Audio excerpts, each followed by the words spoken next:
मुसलमान भी समझते हैं कि हम देते भी हैं और लोग कहते हैं कि हमको नहीं देते हैं। पूरे चारों लोग विधानसभा में कहाँ उनका वोट मुसलमान करेक्ट हो पाया, कहाँ मुस्लिम करेक्ट, सब जगह हमें वोट मिला है। हम विकास पर वोट मांगते हैं। मेरा नेता ना हिंदू है, ना मुस्लिम है, ना सिख है, ना ईसाई है। मेरा नेता एक इंसान है। ललन सिंह का बयान बीजेपी और आरएसएस का बयान है और मोदी जी जो कहते हैं सबका साथ सबका विकास, तो सबका साथ और मुसलमानों का विनाश वो कर रहे हैं। इस मुल्क में, जिस मुल्क की आज़ादी के लिए उसके बाप दादा ने गर्दनें कटाई हैं और जिस मुल्क के संविधान को, रीति रिवाज को बचाने के लिए मुसलमान आज भी लहू लगाने के लिए तैयार है। नमस्कार, मेरा नाम आलोक है। आप लाइव स्ट्रीम देख रहे हैं। बिहार विधानमंडल का शीतकालीन सत्र आज से शुरू हो रहा है। देखिए, तमाम जितने नेता हैं वो पहुंच रहे हैं। बिहार के मुख्यमंत्री नीतीश कुमार पहुंचे हैं, तस्वीरें आपको दिखा रहे हैं। तमाम जितने बिहार सरकार के मंत्री हैं उन्होंने उनका स्वागत किया है। विधानसभा अध्यक्ष पहुंच चुके हैं और तमाम जितने विधायक हैं, विधान पार्षद हैं, वो पहुंचने शुरू हो चुके हैं।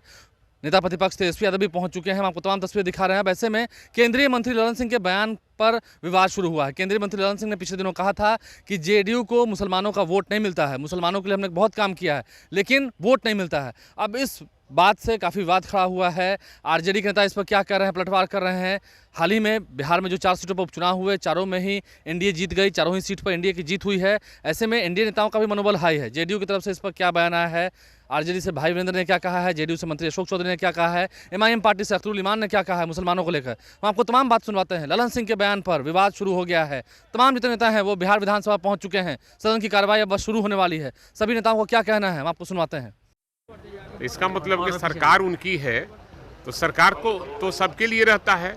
मुसलमान कुछ वोट देता है, कुछ नहीं देता, अधिकांश नहीं देता। अधिकांश तो आरजेडी के साथ है और महागठबंधन के साथ है। तो वो उनका बयान वो अपने आप में प्रश्न प्रश्न करता है। ललन सिंह का ये बयान जो है लगता नहीं है कि कहीं ना कहीं पार्टी के अंदर उनको नुकसान कर, और वो काम एकदम पार्टी के नुकसान हो गया। करेगा क्या, वो नुकसान हो गया। मुसलमान भी समझते हैं कि हम देते भी हैं और लोग कहते हैं कि हमको नहीं देते हैं। काम किनारे थे ललन सिंह, अच्छा, लोगों के लिए काम किया। अच्छा, आज सरकार है तो किसके वोट से है सरकार? सबका सहयोग मिला है तभी ना सरकार बनी है। उपचुनाव के नतीजे को किस तरीके से देखते हैं सर? विपक्ष में क्यों है आप लोग? विपक्ष में ये उपचुनाव था, सरकार लड़ती है, उपचुनाव सरकार का होता है, इसलिए सरकार के पक्ष में गए। नहीं, गलत है। सब तरह से ये विपक्ष विदंगड़ा खड़ा कर रहा है।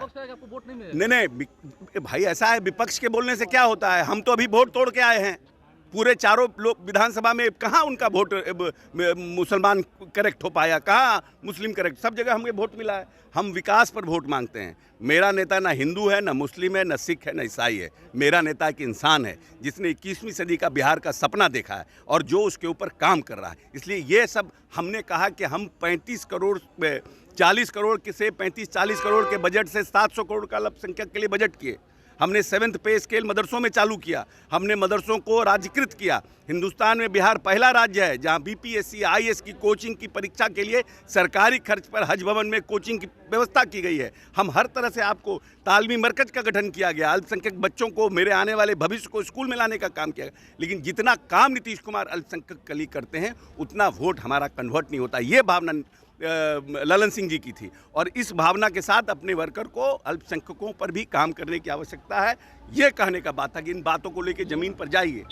मुसलमानों को लेकर विवाद है ना सर? आरजेडी कह रही है कि आपको वोट, आरजेडी का हमको कोई नहीं है। अपमान किया मुसलमानों का ये सब आरजेडी इसलिए कि वो अपना वोट वापस कराना चाहते हैं तो भड़का रहे हैं अल्पसंख्यकों को। जितना अल्पसंख्यक के आरजेडी के नेता हैं ये तो भड़का रहे हैं अल्पसंख्यकों को कि ललन सिंह ऐसा बोल दिया, ललन सिंह ने कोई खराब बयान नहीं दिया। जब हम 200% आपके साथ खड़े हैं तो आप भी मेरे साथ 200% खड़े रहिए। यही तो बात उन्होंने कहा है।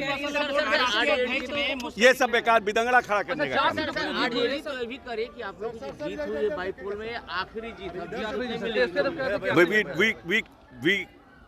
Don't take any notice to these kind of a statement. Akhtarul जी, ललन सिंह के बयान को कैसे देख रहे हैं जिस तरीके से उन्होंने कहा? ललन सिंह का बयान भड़काऊ है, मुस्लिम विरोधी है और देश के संविधान पर यकीन नहीं रखने का उनके अंदर का इंसान छुप कर जो था वो सामने में निकल आया है। ललन सिंह का बयान बीजेपी और आरएसएस का बयान है और मोदी जी जो कहते हैं सबका साथ सबका विकास, तो सबका साथ और मुसलमानों का विनाश वो कर रहे हैं। बुलडोजर मुसलमानों के घरों पर लगता है, नौकरियों से मुसलमान वंचित रखे जाते हैं और केंद्र के एक जिम्मेदार ओहदे पर बैठा हुआ एक मंत्री जब मुसलमानों को निशाना करके यह बात कहे तो यकीनन है कि मुसलमानों के लिए इस मुल्क में, जिस मुल्क की आज़ादी के लिए उसके बाप दादा ने गर्दनें कटाई हैं और जिस मुल्क के संविधान को, रीति रिवाज को बचाने के लिए मुसलमान आज भी लहू लगाने के लिए तैयार है, मुसलमानों के साथ उसने दोहरे चरित्र का सबूत दिया है। कई जगह नीतीश कुमार हो या फिर उनकी पार्टी मुसलमानों के समर्थन में नहीं रहती, क्या लगता है कि नहीं, मुसलमानों के समर्थन में कुछ भी नहीं रही है। NRC हो, तलाक बिल हो, तमाम तर मामले में नीतीश कुमार जी ने वो भले ही हो लॉ एंड ऑर्डर का मामला और लोगों से राशन का बेटर है। मैं दुश्मन की भी तारीफ करता हूँ, शराबबंदी का एक अच्छा काम किया था, लेकिन शराब घर घर पहुँचाई जा रही है, क्राइम बढ़ रहा है और जिस तरह से अफसर रिश्वतखोर और मनमानी फन का शिकार अभी हुए हैं, इससे पहले कभी नहीं हुए थे। लोकतंत्र का चीरहरण हो रहा है और लोगों ने अंग्रेजों के बदन से बदबू नहीं आ रही थी।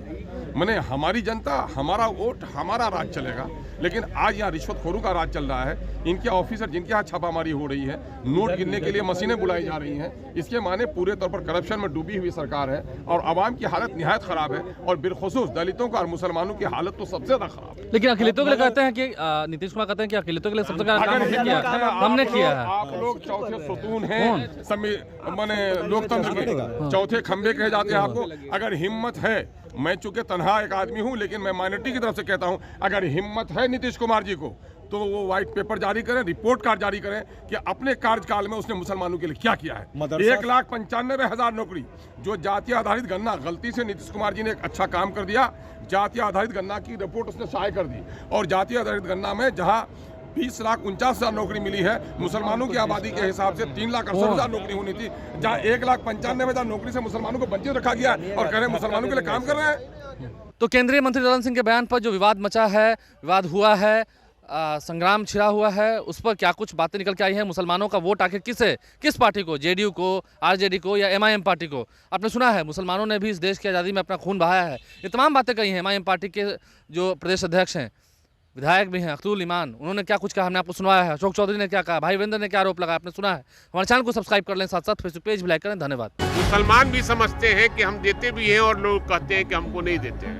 पूरे चारों लोग विधानसभा में कहाँ उनका वोट मुसलमान करेक्ट हो पाया, कहाँ मुस्लिम करेक्ट, सब जगह हमें वोट मिला है। हम विकास पर वोट मांगते हैं। मेरा नेता ना हिंदू है, ना मुस्लिम है, ना सिख है, ना ईसाई है, मेरा नेता एक इंसान है।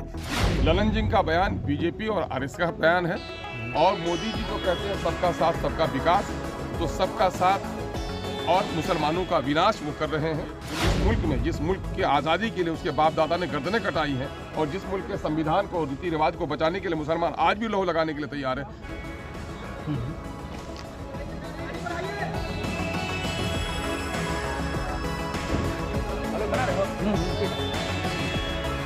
इधर भी तेज में, इधर भी